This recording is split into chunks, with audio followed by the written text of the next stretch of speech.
Olá, meus queridos amigos, tudo bem com vocês?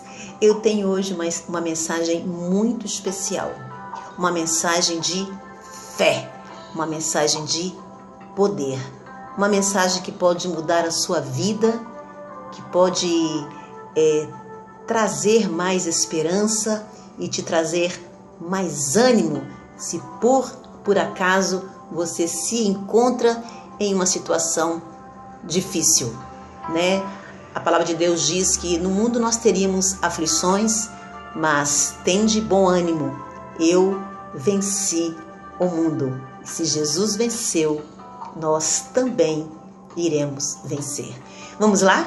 Abra a tua Bíblia em Atos 3. Vamos ver o que nós temos para aprender nesta linda mensagem. Vamos lá?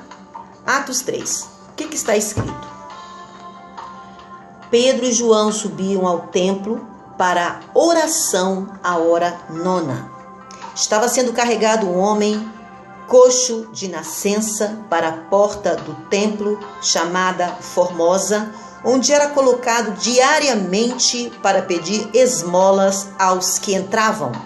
Quando viu Pedro e João que iam entrar no templo, pediu que lhes dessem uma esmola. Pedro e João fitaram os olhos nele e então Pedro disse: "Olha para nós."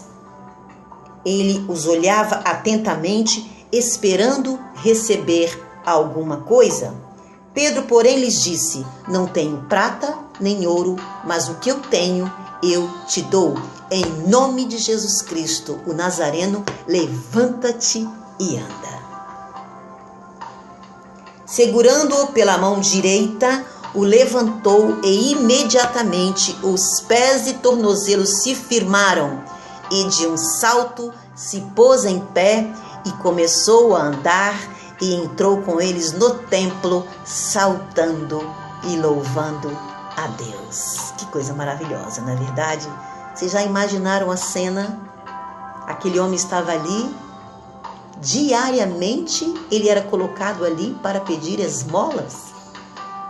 Ele olhou, viu Pedro e João e resolveu pedir alguma coisa.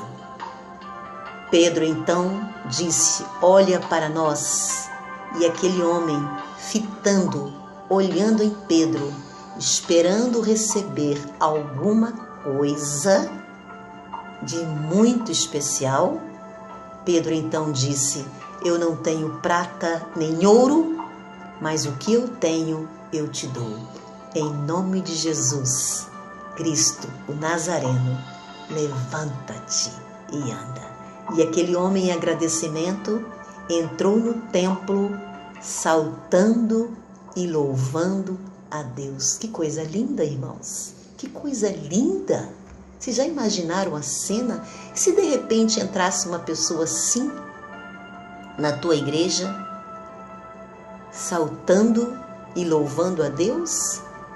Que será que nós iríamos pensar a respeito dessa pessoa? Aquele homem estava tão feliz, que ele entrou na igreja daquela maneira, em agradecimento ao milagre literal que aconteceu na vida dele. O que será que aquele mendigo viu em Pedro? Geralmente, os mendigos, eles sabem a quem pedir. Existem os mendigos profissionais, aqueles que conhecem de fato quem é que vai dar esmola e quem é que não vai. Ele olhou para Pedro e ele ficou esperando receber alguma coisa. Agora, tem um detalhe importante nessa história. Quem era Pedro? Pedro, aquele que caminhou com Jesus 3 anos e meio, não era o mesmo Pedro que levantou a mão daquele homem e disse: "Levanta-te e anda."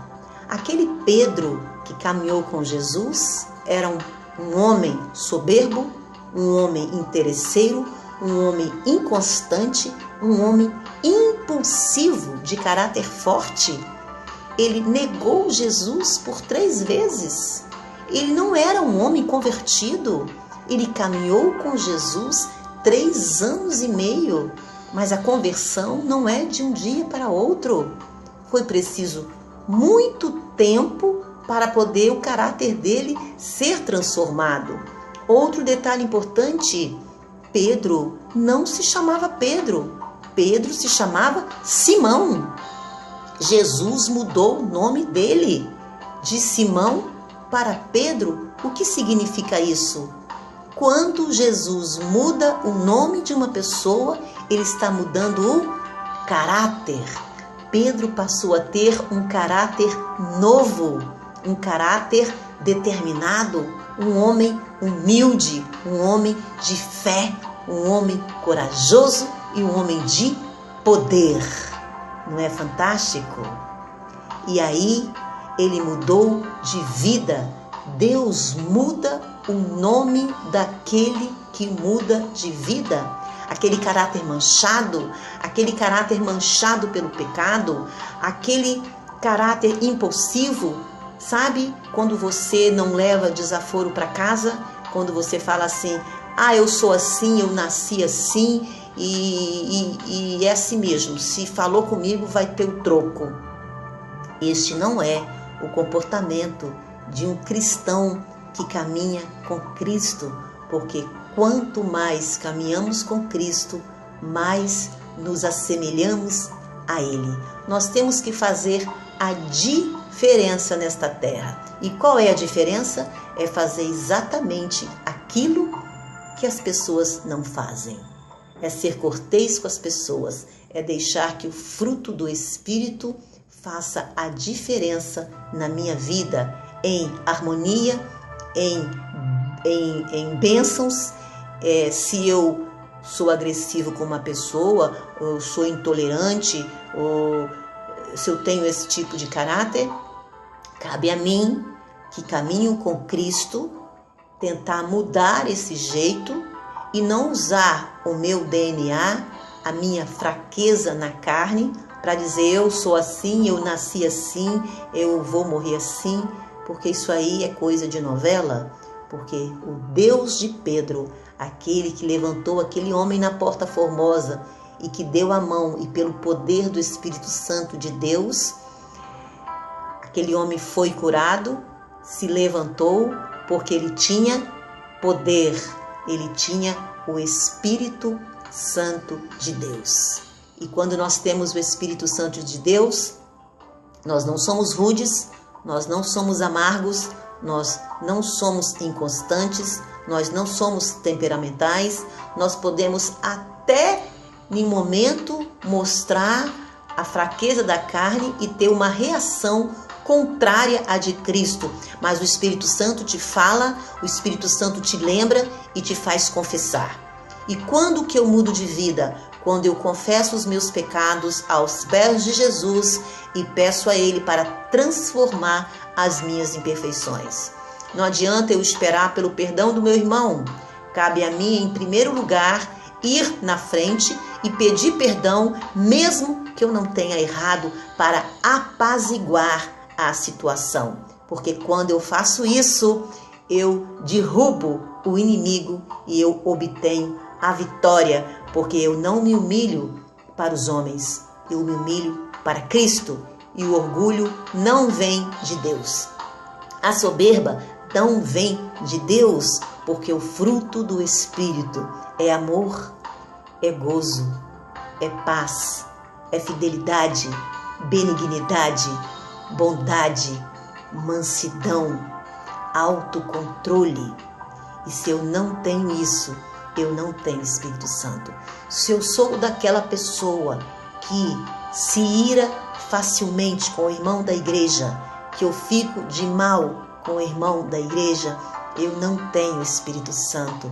Eu tenho que ser diferente nas minhas ações para que o Espírito Santo de Deus passe pela minha vida e eu venha a brilhar onde a luz não alcança, que eu venha fazer a diferença. Portanto, meu irmão, você que está assistindo este vídeo, se você tem algum problema com algum irmão na tua igreja, se você teve alguma dificuldade ou alguma situação que te fez até mesmo se afastar da igreja com problemas locais, você ore em nome de Jesus, levanta-te e anda. E vai lá e pede perdão a seu irmão, se reconcilie e volte, porque situações assim é de pessoas que estão esperando demais nos homens e não em Cristo. Aquele homem que estava pedindo esmola, ele esperava receber alguma coisa. E Pedro não tinha nada. Ele mesmo falou: eu não tenho prata nem ouro, em nome de Jesus levanta-te e anda. O que foi que aquele mendigo viu em Pedro para pedir esmola?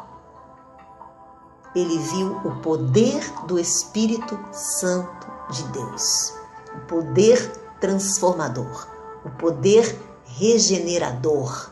Isso que ele viu, porque Pedro não tinha nada e os mendigos sabem, os mendigos profissionais sabem quem dá e quem não dá. Por isso, se nós não temos mais hoje, é porque na realidade nós não estamos sabendo pedir, porque olha só que coisa maravilhosa. Deus, ele nos pede nada. Ele não exige que você seja rico, ele não exige que você dê os seus bens para a igreja. Ele não exige absolutamente nada. Aquilo que ele exige de você, ele mesmo te dá. Então a salvação depende de Jesus. Ou seja, eu tenho que me prostrar e pedir aquilo que eu quero receber. Então, se eu preciso de fé, porque Deus me pede que eu tenha fé, quem é que dá a fé? É o próprio Deus. Se ele me pede mansidão, quem é que me dá mansidão? É o próprio Deus. Se ele pede paciência, quem é que me dá paciência? É o próprio Deus. Se ele pede, ele quer que eu me salve, quem é que dá a salvação? É o próprio Deus. Então não tem motivo, não tem como eu me perder. O amor de Deus é tão infinito que tudo aquilo que eu preciso para melhorar o meu interior e me salvar, vem exclusivamente dele. Então, por que tem pessoas que não conseguem mudar de vida? Por que tem pessoas que muitas vezes caminham com Jesus, estão dentro da igreja? Eu vou dizer que elas não estão caminhando com Jesus, porque se caminhasse com Jesus, a vida delas seria diferente. Por que tem pessoas na igreja que trazem tanta confusão, tanta discórdia, tanta fofoca, tanta intriga, tanta inveja, e está dentro da igreja, mas não mudou de nome? Tem o mesmo nome, porque se ela tivesse mudado de vida, ela tinha mudado de nome, ela tinha mudado de caráter, e isso faz a diferença na igreja, faz a diferença no bairro, faz a diferença na escola, faz a diferença na padaria, faz a diferença no ponto de ônibus, faz a diferença no banco, faz a diferença aonde quer que passamos. Na realidade, tudo o que eu preciso é apenas orar. Eu preciso entregar a minha vida aos pés de Jesus e pedir que Ele me transforme. Eu preciso reconhecer o meu defeito. Geralmente nós somos muito eficientes para apontar os defeitos do irmão na igreja.